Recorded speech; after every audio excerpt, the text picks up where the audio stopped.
बिस्मिल्लाहिर्रहमानिर्रहीम। अस्सलाम वालेकुम स्टूडेंट्स, वेलकम करता हूँ आपके अपने चैनल KPK नर्स में। उम्मीद करता हूँ केमी नर्सिंग केट के लिए आप लोगों की तैयारी बहुत ही अच्छी जारी होगी। आज हम लाए हैं दोबारा केमी नर्सिंग केट के लिए new important MCQs।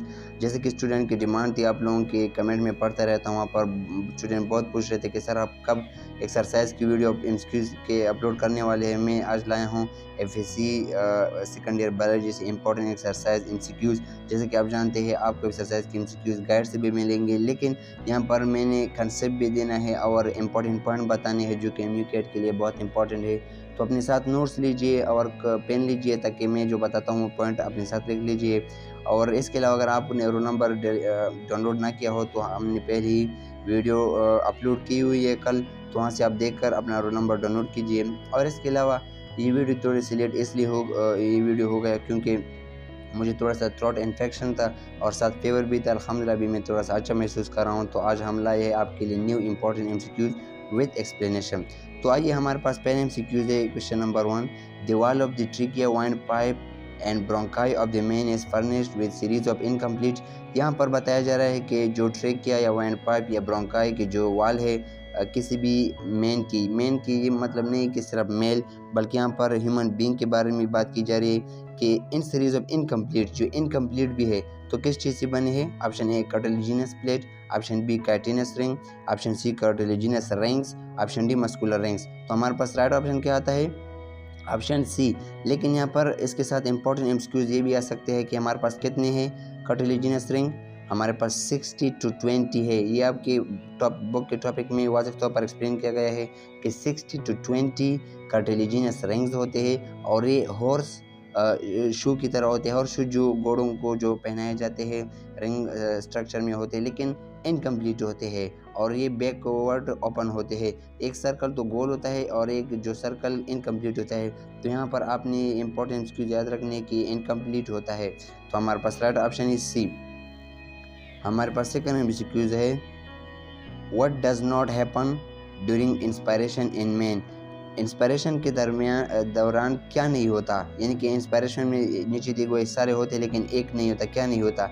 Intercostal muscle contract, intercostal muscle contract होते हैं इंस्पायरेशन में, तो ये तो नहीं है। Option B, ribs are elevated, ये भी नहीं है क्योंकि इंस्पिरेशन में रिब्स आर एलिवेटेड होते हैं। Option C, diaphragm become dome shape. तो हमारे पास यहाँ पर राइट ऑप्शन ही सी है क्योंकि इंस्पायरेशन में हमारे पास डायफ्राम जो होता है वो प्लेट बन जाता है। प्लेट मतलब स्ट्रेट हो जाता है।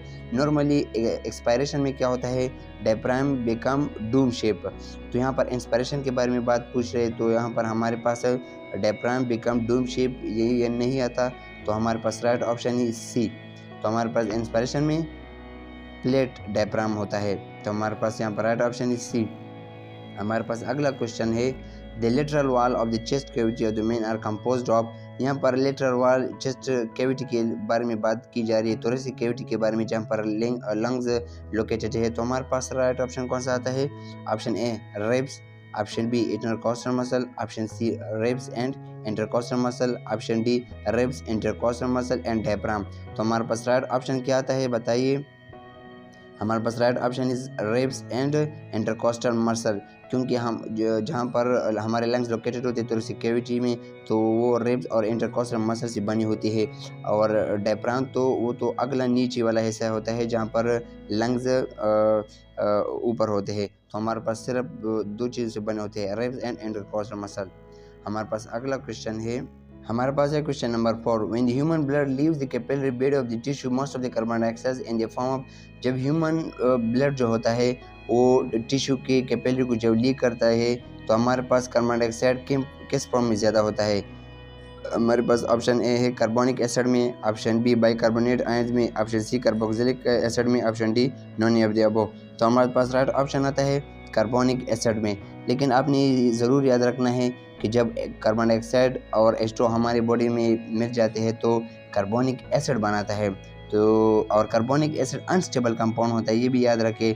तो वो डिवाइड होता है हाइड्रोजन आयन में, बाइकार्बोनेट आयन में। तो जब बाइकार्बोनेट आयन में डिवाइड होता है तो ये बाइकार्बोनेट हमारी बॉडी में सर्कुलेट होता है कार्बन डाइऑक्साइड को, यानी कि हमारी बॉडी से लंग्स को पहुंच जाता है और फिर बॉडी से बाहर निकल जाता है। तो हमारे बॉडी में बाइकार्बोनेट आयन की शक्ल में कितने कार्बन डाइऑक्साइड ट्रांसपोर्ट होता है 70%।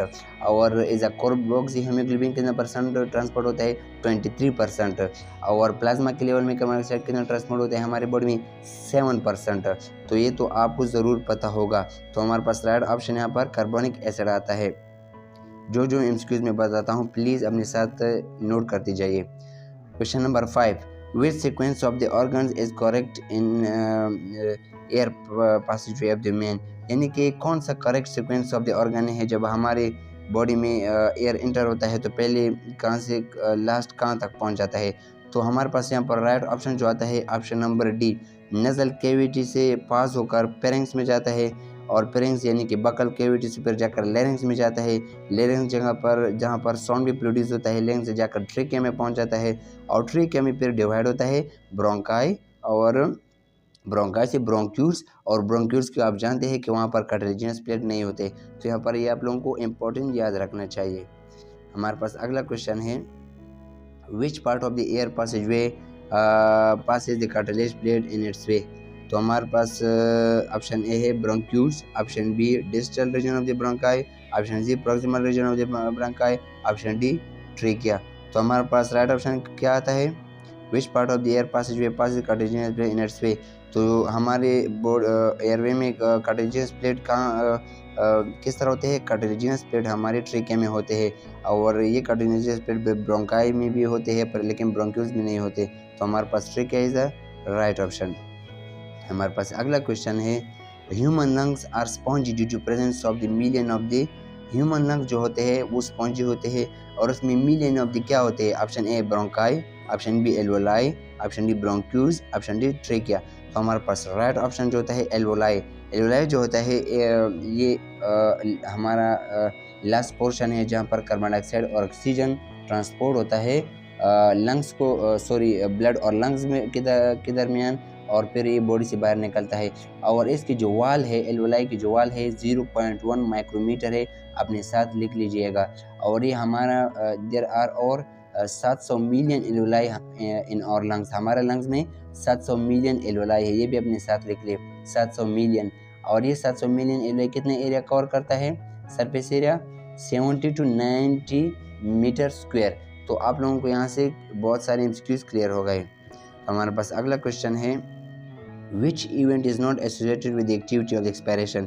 यहाँ पर एक्सपायरेशन में कौन सी एक्टिविटी नहीं होती, option A contraction of the diaphragm, option B more dome like shape of the diaphragm, option C backward and downward movement of the rib cage, option D relaxation of the intercostal muscle. तो हमारे पास right option question आता है, कौन सा आता है, option A contraction of the diaphragm. क्योंकि एक्सपायरेशन में क्या होता है, डायफ्राम जो होता है वो उनका कॉन्ट्रैक्शन नहीं होता बल्कि वो एक्सपायरेशन के दरमियान वो डूम शेप होता है, रिलैक्स होता है। और इस तरह तो जैसे कि ऑप्शन बी में बताया जा रहा है कि डूम लाइक शेप होता है, तो ये हमारे पास बिल्कुल एक्सपायरेशन में होता है। और इसके अलावा रिब केज अपनी जगह पर वापस मूवमेंट करता है, इंटरकॉस्टल मसल भी रिलैक्स होते हैं। तो यहाँ पर हमारे पास right option is A, contraction of diaphragm नहीं होता। हमारे पास अगला क्वेश्चन है, question number 9, oxygen carrying capacity of the blood does not depend upon. Oxygen carrying capacity जो होती है किस चीज़ पर डिपेंड नहीं करती। पहले तो ऑक्सीजन कैरिंग कैपेसिटी को जाने कि ऑक्सीजन कैरिंग कैपेसिटी वो एबिलिटी है जो हीमोग्लोबिन बाइंड होता है ऑक्सीजन के साथ। तो हमारे पास 1 हीमोग्लोबिन 4 ऑक्सीजन के साथ बाइंड होता है, ये भी इंपॉर्टेंट है। और इसके अलावा ऑक्सीजन कैरिंग कैपेसिटी जो हमारे ब्लड की ऑक्सीजन कैरिंग कैपेसिटी है वो है 20 मिलीलीटर, लेकिन 100% सेचुरेशन के साथ। लेकिन हमारे बॉडी में 100 सेचुरेशन तो नहीं होती, 97% सेचुरेशन होती है हमारे ब्लड की। तो इसलिए 19.4 मिलीलीटर हमारे बॉडी में ऑक्सीजन को ट्रांसपोर्ट करेगा हीमोग्लोबिन। तो oxygen carrying capacity 20 millilitre of the oxygen है और ये 100 सेचुरेशन के साथ है। और ये किस चीज़ पर डिपेंड नहीं करता, partial pressure of the carbon dioxide, partial pressure of the oxygen, high from the sea level या D quantity of the blood. तो हमारे पास right option is D quantity of the blood, क्योंकि ऑक्सीजन कैरिंग कैपेसिटी जो है directly proportional है to the partial pressure of the oxygen. और इसके अलावा जब हम सी लेवल से ऊपर जाते हैं तब भी ऑक्सीजन की इफ़ेक्ट हमारी बॉडी में इफ़ेक्ट होती है। और इसके अलावा क्वांटिटी ऑफ कार्बन डाइऑक्साइड पर भी डिपेंड करता है, लेकिन क्वांटिटी ऑफ द ब्लड नहीं डिपेंड करता, क्योंकि हमारे ब्लड में 1 ग्राम haemoglobin 1.34 millilitre blood oxygen transport करेगा हमारे ब्लड में, और 15 ग्राम हमारे बॉडी में कितना ऑक्सीजन ट्रांसपोर्ट करेगा 19.4। तो ये वैल्यू भी अपने साथ लिख ले। तो क्वांटिटी पर डिपेंड नहीं करता, अमाउंट ऑफ द हीमोग्लोबिन पर डिपेंड करता है। और ऑक्सीजन कैरिंग कैपेसिटी 20 मिलीलीटर है हमारी बॉडी में। तो अपने साथ ये जो मैंने आप लोगों को एमसीक्यूज बताए तो अपने साथ लिख लीजिए, ये भी डायरेक्ट आ सकते हैं। हमारे पास अगला क्वेश्चन है, when haemoglobin of the blood is fully saturated with oxygen the 100 cc of the blood content. जब हीमोग्लोबिन इज फुली सैचुरेटेड, जैसे कि मैंने आपको पहले बताया कि जब फुली सैचुरेशन होती है तो कितना ट्रांसपोर्ट करते हैं 20 cc of the oxygen. 100 cc या 20 cc का मतलब है कि 100 मिलीलीटर 20 मिलीलीटर। तो 100 cc ऑफ ब्लड में कितना ऑक्सीजन ट्रांसपोर्ट होगा 20 cc या millimetre of the oxygen full saturation in 100 saturation के साथ। हमारे पास अगला क्वेश्चन है, question number 11, shifts in the water solute balance are manage primary by the. Water solute balance जो है वो कौन मैनेज करता है primary by? Option A respiratory system, option B urinary system, option C endocrine adjustment, option D circulatory system. तो ये easy है, हमारे पास कौन सा ऑप्शन आता है? Option B urinary system. Water और सोल्यूट बैलेंस को कौन रखता है? यूरिनरी सिस्टम, क्योंकि यूरिनरी सिस्टम में हमारे पास एडीएच हार्मोन जो है हमारे किडनी पर काम करती है, वाटर रिएब्जॉर्प्शन करती है, और इस तरह अल्डोस्टेरोन हमारे बॉडी में होते हैं और वो सोडियम के क्वांटिटी को क्या करते हैं? मैनेज करते हैं। तो हम यूरिनरी सिस्टम पर काम करते हैं, किडनी पर, नेफ्रॉन पर फंक्शन करता है। तो हमारे पास थर्ड ऑप्शन इज बी। हमारे पास अगला क्वेश्चन है, which of the most important mechanism for the water loss from the body. तो ये भी इजी है कि हमारे पास कौन सा इम्पॉर्टेंट फंक्शन है, मैकेनिज्म है जो वाटर लॉस करने में मदद देता है। Option A excretion in the urine में जो एक्सक्रीट करते हैं, option B sneezing, option C sweating, option D elimination. यहाँ पर अगर both option A and B C आता तो फिर हमारे पास both excretion in the urine and sweating आता, लेकिन यहाँ पर सरों के दरमियान कंपेयर किया जा रहा है। तो हमारे पास राइट ऑप्शन इज ए और एक्सक्रीटरी इन यूरिन। अगर सी आता तो बोथ ऑफ दीज होता, तो हमारे पास right option is excretory in the urine. हमारे पास अगला क्वेश्चन है, the process that normally exerts the greatest control और the water balance of the individual is. वो प्रोसेस जहाँ पर ग्रेटेस्ट कंट्रोल और द वाटर बैलेंस यानी कि वाटर के बैलेंस हमारी बॉडी में होती है। तो हमारे पास कौन सा ग्रेटेस्ट कंट्रोल मैकेनिज्म है? Option A sweating, option B kidney function, option C evaporation through skin, option D respiratory loss. तो हमारे पास right option is option B kidney function. जैसे कि मैंने आप लोगों को पहले बताया कि किडनी बहुत अहम इंपॉर्टेंट फंक्शन अदा करता है वाटर बैलेंस करने में। हमारे पास अगला क्वेश्चन है, question number 14, which of the following does not dispose a type of waste directly to the environment. यहाँ पर कौन सा वो ऑप्शन है जहाँ जिसका मतलब है कि एनवायरनमेंट में डायरेक्टली वेस्ट को डिस्पोज यानी इन्वायरमेंट को वेस्ट नहीं प्रोवाइड करती। हमारे पास ऑप्शन ए है डाइजेस्टिव सिस्टम, ऑप्शन बी है रिस्पिरेटरी सिस्टम, ऑप्शन सी है circulatory system, option D urinary system. तो हमारे पास राइट ऑप्शन ही सर्कुलेटरी सिस्टम, क्योंकि यूरिनरी सिस्टम में हमारे पास यूरिन एक्सक्रीट होता है, रेस्पिरेटरी सिस्टम में कार्बन डाइऑक्साइड ऑक्सीजन एक्सक्रीट होता है, और डाइजेस्टिव सिस्टम में हमारे पास फीसेस सीक्रेट होते हैं, एक्सक्रीट होते हैं इन्वायरमेंट को। तो हमारे पास सर्कुलेटरी सिस्टम जो होते हैं वो बॉडी के अंदर होता है। हमारे पास अगला क्वेश्चन है, the most toxic substance routinely found in the blood are metabolite of the waste type of the molecule. यानी कि जब हमारे बॉडी में मैकेनिज्म होते हैं तो कौन सा मोस्ट टॉक्सिक सब्सटेंस प्रोड्यूस करने का जरिया है। हमारे पास option A protein, option B है कार्बोहाइड्रेट, ऑप्शन सी है न्यूक्लिक एसिड, ऑप्शन डी है फैट्स। तो हमारे पास ऑप्शन कौन सा आता है? प्रोटीन, क्योंकि प्रोटीन में जब ब्रेक डाउन होता है तो प्रोटीन में अमीनो एसिड होता है और अमीनो एसिड में नाइट्रोजन होता है, तो वो टॉक्सिक मटेरियल है, सब्सटेंस है हमारी बॉडी को। मैं आप लोगों को जल्दी इसलिए मैं आप लोगों को आंसर दिया जा रहा हूँ और कॉन्सेप्ट जल्दी एक्सप्लेन किया जा रहा हूँ, क्योंकि आप लोगों के पास टाइम बहुत कम है, इसलिए मैं चाहता हूँ कि आप लोगों का टाइम ज़ाय किए बगैर आप लोगों को ज़्यादा से ज़्यादा कॉन्सेप्ट और एमसीक्यूज़ आप लोगों को मैं बताता चलूँ। तो हमारे पास क्वेश्चन नंबर 16 है, which of the following is the last structure that urine passes through during its excretion from the body। कौन सा लास्ट कंपोनेंट है जो हमारे बॉडी से एक्सक्रीशन का जरिया बनती है। हमारे पास है डिस्टल ट्यूब्यूल, ऑप्शन बी है यूरेथ्रा, ऑप्शन सी है यूरिनरी ब्लैडर, ऑप्शन डी है यूरेटर। तो हमारे पास right option is B urethra, क्योंकि यूरेथ्रा लास्ट पोर्शन है जो बाहर एनवायरनमेंट को वेस्ट देती है, यूरिनेशन करते हैं जिसके ज़रिए। हमारे पास अगला क्वेश्चन है question number 17। The process during which the potassium and hydrogen ion and some toxic substance are put into urine is called.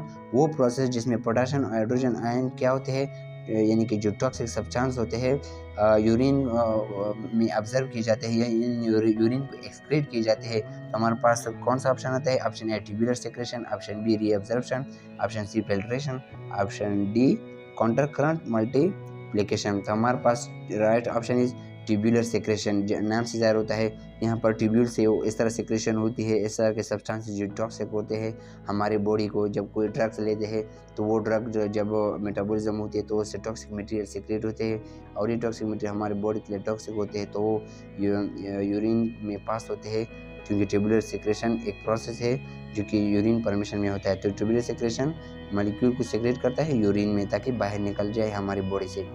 हमारे पास अगला क्वेश्चन है 18। Kidney health is describe in term of. हमें किस तरह पता चलेगा कि किडनी हमारे पास हेल्थी है? Option A the number of the kidney stone से नहीं, option B rate of the filtration, option C water retention, option D blood clotting.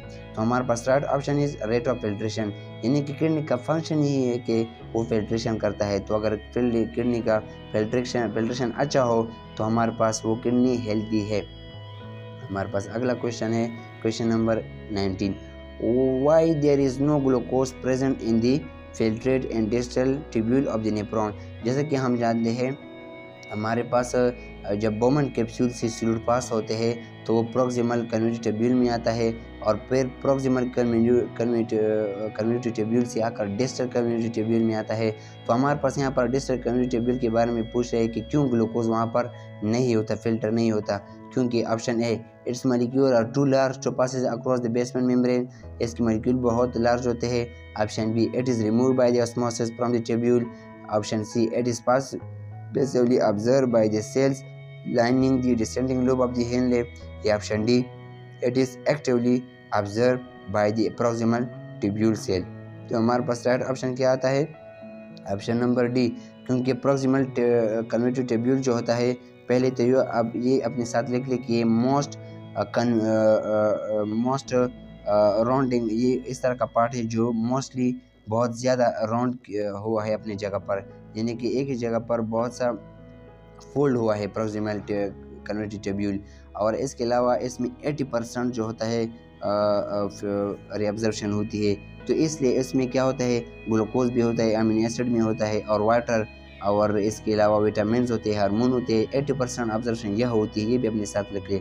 और इस 80% रिअब्जॉर्प्शन में फिर 80% सिंपल वाटर और साल्ट सोडियम क्लोराइड की होती है। तो ये अपने साथ 2 MCQs लिख ले। 80% ओवरऑल रिअब्जॉर्प्शन करती है, और फिर 80% में वाटर और सोडियम क्लोराइड 80% दोबारा इस 80 में से होता है। तो ये बहुत इंपॉर्टेंट MCQs है। तो हमारे पास राइट ऑप्शन इज डी। तो प्रोक्सिमल ट्यूब्यूल ने ऑलरेडी ऑब्जर्वेशन किया हो तो इसलिए डिस्टल कन्वेटिव ट्यूब्यूल को ग्लूकोज नहीं जाता। हमारे पास अगला क्वेश्चन है 20। In case of the over heating the body temperature is regulated by. अगर हमारे बॉडी का टेम्परेचर बहुत हाई हो तो टेम्परेचर किस तरह रेगुलेट होता है? Option A more sweating and more urination, option B more sweating and less urination, option C less sweating and more urination, option D less sweating and less urination. तो हमारी body की जब temperature बहुत high होती है तो कौन सा ऑप्शन आता है बताइए? ये तो ईजी है, बहुत ही ईजी है हमारे पास right option is B more sweating and less urination, क्योंकि हमारी बॉडी को टेम्परेचर बहुत मतलब स्वेटिंग के ज़रिए जब वो डायलेशन होती है, यानी स्किन की तरफ ब्लड जाता है तो उसके ज़रिए स्वेटिंग होगी, तो हमारी बॉडी से टेम्परेचर स्वेटिंग की शक्ल में बाहर निकलेगा। और लेस यूरिनेशन ताकि हमारी बॉडी में वाटर रिटेंशन हो, वाटर ऑब्जर्व रहे, हमारी बॉडी से ना निकले, तो इसलिए लेस यूरिनेशन रिक्वायर है। हमारे पास अगला क्वेश्चन है an animal that warm itself mainly by observing heat from its surrounding is known as.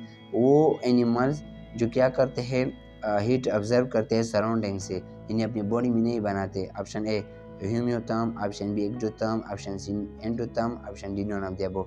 तो कौन से एनिमल है जो सराउंडिंग से हीट हासिल करते हैं? नाम से ज़ाहिर होता है एक्टोथर्म। और एंडोथर्म जो होते हैं तो अपनी बॉडी के ज़रिए टेम्परेचर को रेगुलेट करते हैं, जैसे कि ह्यूमन बींग। और ह्यूमन जो एनिमल होते हैं जो कांस्टेंट रखते हैं अपनी बॉडी को, ज़रूरत नहीं होती उसके बाहर टेम्परेचर से और अपने अंदर, तो उसको बॉडी के टेम्परेचर उनके सेम होते हैं। तो हमारे पास थर्ड ऑप्शन यहाँ पर क्या होता है, ऑप्शन बी एक्टोथर्म। हमारे पास कुछ ही एमसीक्यूज रहते हैं। हमारे पास क्वेश्चन नंबर 21 है, the disorder in which the bonds are porous. वो डिसऑर्डर जिसमें बॉन्ड पोरस होते हैं and thin but bond composition normal, लेकिन कंपोजिशन नॉर्मल होती है। Option A osteomalacia, option B osteoporosis, option C rickets, option D arthritis. Arthritis तो हम कहते हैं कि जॉइंट डिजीज़ है। रैकेट्स वो होते हैं जिसमें बॉन्ड क्या होते हैं, बच्चों में होते हैं, कमज़ोर होते हैं विटामिन डी की वजह से। और इसके अलावा हमारे पास जो पहला ऑप्शन है ऑस्टियोमलेशिया।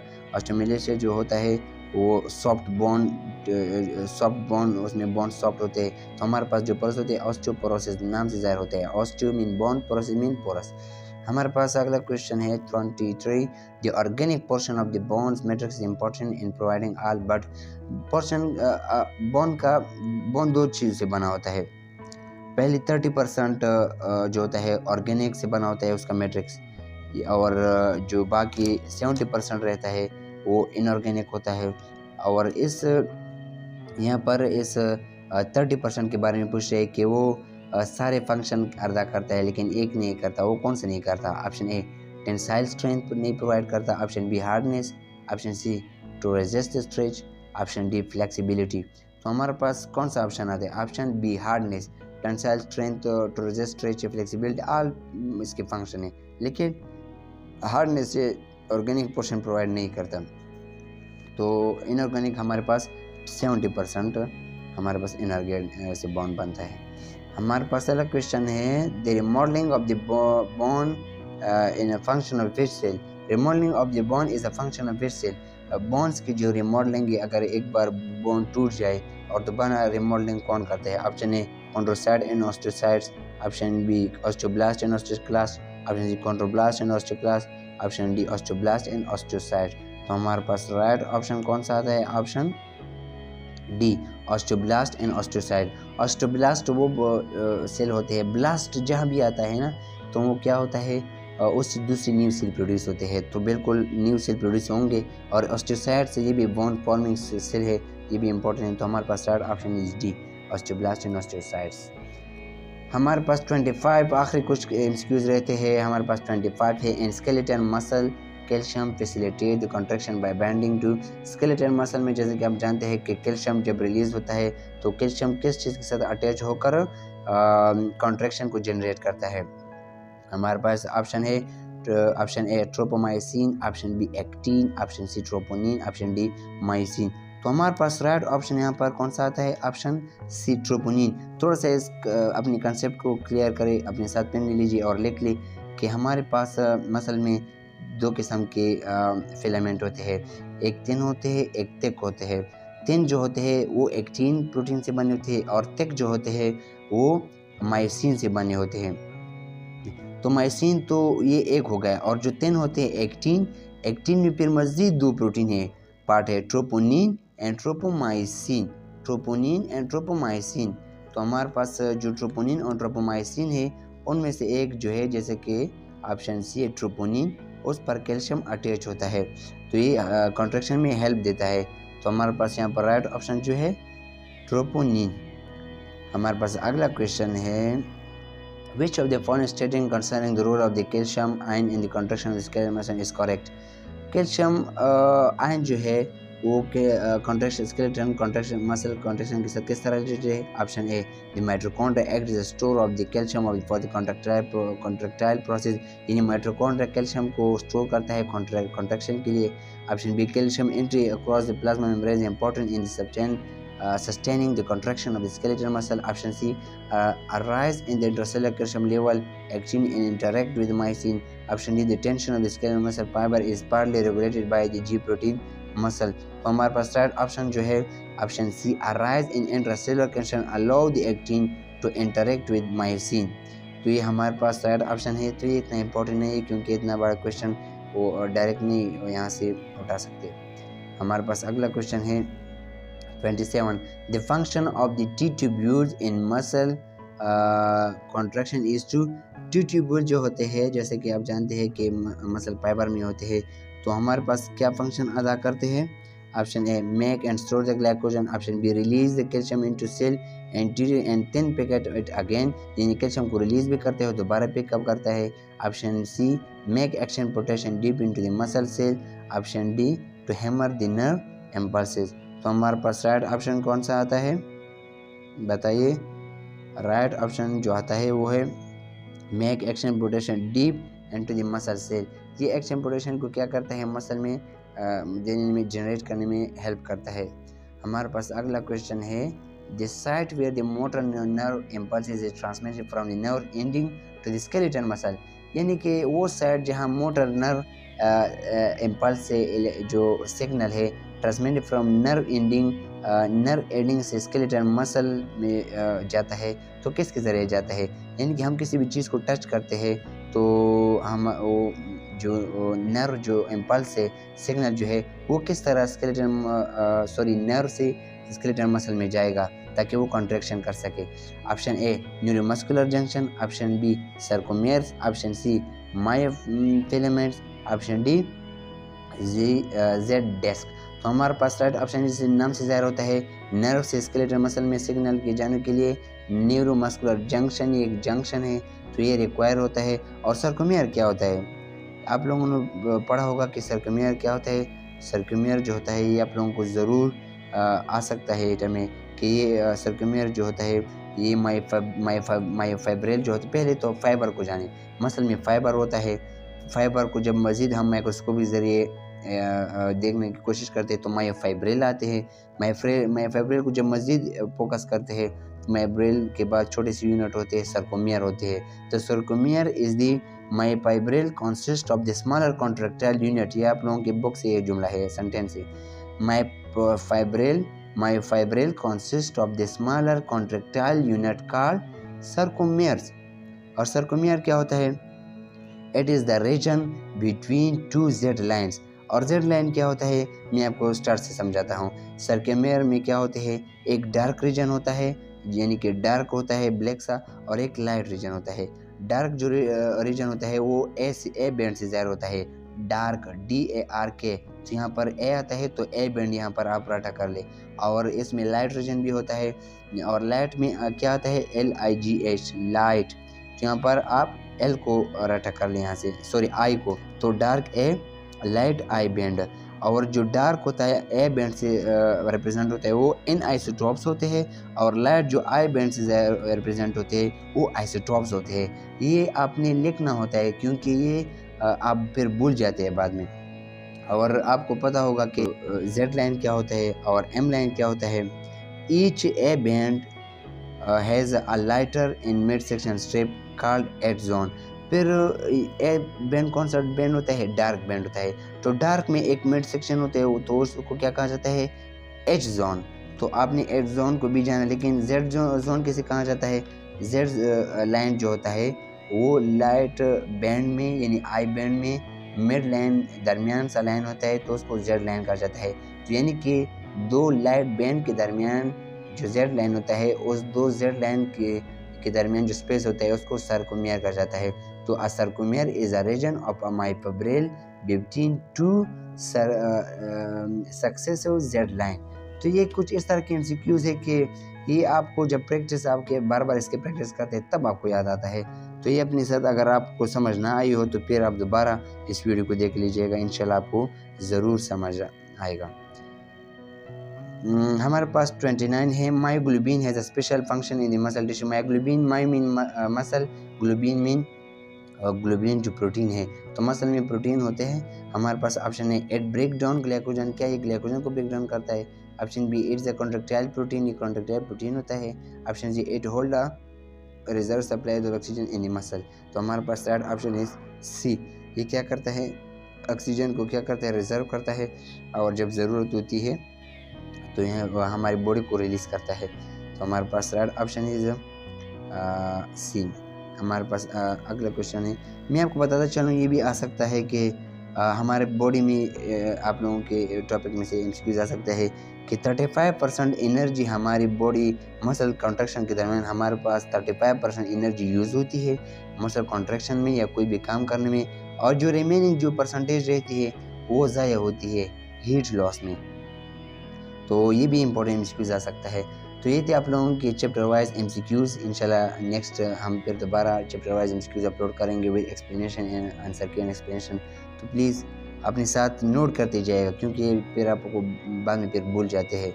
और ये कुछ पिछले एमसीक्यूज थे कि the term gene was coined bye, ये मैंने आप लोगों से पूछा था कमेंट में, बहुत स्टूडेंट ने कमेंट किया है। तो हमारे पास राइट ऑप्शन यहाँ पर क्या आता है, ऑप्शन ए जॉनसन।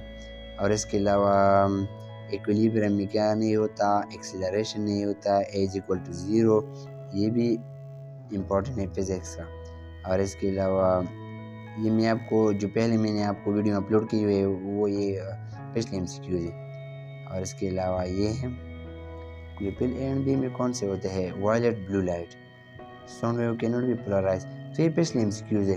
तो उम्मीद करता हूँ कि आप लोगों की वीडियो पसंद आई होगी। इंशाल्लाह मैं आप लोगों के लिए और भी एमसीक्यूज अपलोड करता जाऊँगा, लेकिन थोड़ा सा कंसेप्ट क्लियर करने की कोशिश करते रहे। और अगर आप चाहते हैं कि मैं आप लोगों को शॉर्ट ट्रिक वीडियो बताऊं, जिसके हमें अपने सीनियर टीचर बताते रहे कि किस तरह अपने पेपर को हल करना है। एमसीक्यूज पेपर में मोस्टली ट्रिक चाहिए। बहुत से स्टूडेंट पूरा साल तैयारी करते हैं, लेकिन फिर वो आखिर में थोड़ा सा वो कंफ्यूज होते हैं और मतलब वो टेंशन में होते हैं, और इसके अलावा पेपर हल करने का तरीका नहीं है। अगर आप चाहते हैं कि मैं आप लोगों के साथ शेयर करूं कि किस तरह अपने एमसीक्यूज को पेपर जो है हल करना होता है, तो आप कमेंट कीजिए, मैं इंशाल्लाह आपके लिए वीडियो बनाऊंगा। तो अपना बहुत ख्याल रखिए, सेहत तो हज़ार नेमत है। तो ये सही बात है, अगर आपके पास सेहत है तो आप सबसे कामयाब बंदे हैं, क्योंकि सेहत ही सब कुछ है। आप सब कुछ कर सकते हैं अगर आपके पास सेहत हो। तो अपना बहुत ख्याल रखिएगा। अल्लाह हाफिज़।